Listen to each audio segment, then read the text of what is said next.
ನಿಮ್ಗೆ ಗೊತ್ತನ್ನ ಈ ಒಂದು ಗಿಡಗಳನ್ನು ಉಪಯೋಗಿಸುವುದರಿಂದ ಕುರಿಗಳ ಮೇಲೆ ಹೊಗೆ ಹಿಡ್ಕೋಬೇಕಾಗುತ್ತೆ. ನಾವು ಈ ಗಿಡಗಳನ್ನು ಮೆತ್ತವಾಗಿ ಮಾಡ್ಕೊಂಡು ಪುಡಿ ಒಣಗಿಸಿ ಇದು ಗಿಡ ಉಪಯೋಗಿಸುವುದರಿಂದ ಕುರಿಗಳಲ್ಲಿ ಜಾಡದ ಬಿದ್ದು ಕುರಿ ಕಣ್ಣು ಹೋಗೋದು, ಹಾಗೆ ಮೈ ಮುರಿಯೋದು, ಅಂದರೆ ಈಗ ಅಂದಲ್ಲ ನಾನು ಹೊಟ್ಟೆ ದಪ್ಪ ಹೋಗೋದು ಆ್ಯಂಡು ಸುಮ್ಮನೆ ಮೈಯದು ಹೋಗುತ್ತಿರುತ್ತವೆ ಕುರಿ ಎಲ್ಲ ಶೀದೋದು ಆ್ಯಂಡು ಶಿಮ್ಲ ಜಾಸ್ತಿ ಆಗಿರುತ್ತೆ ಕುರಿಗಳಲ್ಲಿ.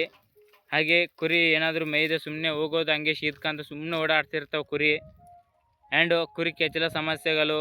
ಹಾಗೆ ಏನಾದರೂ ಮತ್ತು ಇನ್ನೊಂದು ಕುರಿ ತಿಂದ ಮೇವು ಮೈಗೆ ಹತ್ತಿ ಕುರಿ ದಪ್ಪ ಆಗೋಕೆ ಯೂಸ್ ಆಗುತ್ತದೆ. ಮತ್ತು ಕುರಿ ಜಾಡದ ಬಿದ್ದು ಈ ಥರ ಸಮಸ್ಯೆ ಏನಾದರೂ ಇದ್ರೂ ಕಂಟ್ರೋಲ್ ಆಗುತ್ತವೆ. ಹಾಗೆ ಕುರಿ ಮುಖ್ಯವಾಗಿ ನೆಲ ಇಟ್ಟು ಮೈಯಾಕಲು ಜಾಸ್ತಿಯಾಗಿ ಉಪಯೋಗವಾಗುತ್ತದೆ ಈ ಗಿಡಗಳು.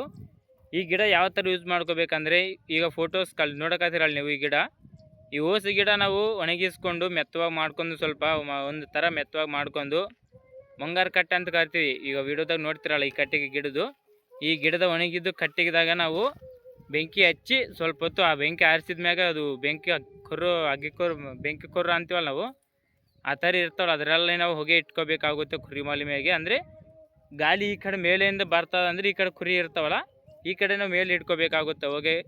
ಆ ಥರ ಮಾಡುವುದರಿಂದ ಕುರಿಗಳಲ್ಲಿ ಜಾಡದೆಲ್ಲ ಕ್ಲಿಯರಾಗಿ ಕುರಿ ಮುಖ್ಯವಾಗಿ ನೆಲ ಇಟ್ಟು ಮೇಯಕ್ಕೆ, ಕುರಿ ತಂಪಾಗಕ್ಕೆ, ಅಂದರೆ ಕುರಿ ತಿನ್ನು ಮೇವು ಹೊಟ್ಟೆಗಿಟ್ಟು ಅದು ಕುರಿ ದಪ್ಪಾಗುತ್ತಲ್ಲ ಆ ಥರ ಇಂಪ್ರೂವ್ ಆಗೋಕ್ಕೆ ಜಾಸ್ತಿ ಯೂಸ್ ಆಗುತ್ತೆ ಈ ಗಿಡಗಳು. ನೋಡಿ ಟ್ರೈ ಮಾಡಿ ಬೇಕಿದ್ದರೆ. ಮುಖ್ಯವಾಗಿ ಇನ್ನೊಂದು, ಇದು ಸ್ವಲ್ಪ ಡೇಂಜರು, ಬೇರೆಯವ್ರಿಗೆ ಅಪಾಯಕಾರಿ ಆಗುತ್ತದೆ.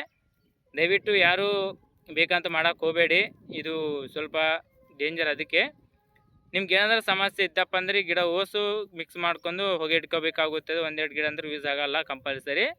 ಇದ್ರಾಗೆ ಮತ್ತು ನೇಲ್ತಂಗಡಿ ಆ್ಯಂಡು ಈ ಸಂಜೀವಿನಿ ಗಿಡ ಇವು ಪ್ರಾಮುಖ್ಯತೆ ಜಾಸ್ತಿ ಹೊಂದಿದೆ ಕುರಿಗಳಲ್ಲಿ ನೆಲ ಇಟ್ಟು ಮೇಯೋಕ್ಕೆ. ಓಕೆ, ಥ್ಯಾಂಕ್ಸ್ ಅಣ್ಣ. ಮತ್ತಷ್ಟು ವೀಡಿಯೋಸ್ಗಾಗಿ ಸಬ್ಸ್ಕ್ರೈಬ್ ಮಾಡ್ಕೊಳ್ಳಿ ನಮ್ಮ ಚಾನಲ್ನು. ಹಾಗೆ ನಮ್ಮ ಕುರಿಕೆಯವರಿಗೆ ಜಾಸ್ತಿ ಉಪಯೋಗವಾಗುತ್ತದೆ. ತಪ್ಪದೇ ನಿಮ್ಮ ಫ್ರೆಂಡ್ಸು ಇರ್ತಾರಲ್ಲ, ಸ್ನೇಹಿತರು, ಅಂಥವ್ರಿಗೆ ಶೇರ್ ಮಾಡಿ ವಿಡಿಯೋನ, ಅವ್ರಿಗೂ ನೋಡ್ತಾರೆ, ತಿಳ್ಕೊಂತಾರೆ ಮಾಹಿತಿ. ಹೆಂಗೆ ಅನಿಸುತ್ತೆ ಅಂತ ಲೈಕ್ ಮಾಡಿ ಕಾಮೆಂಟ್ ಮಾಡಿ ಅಣ್ಣ. Okay, thank you.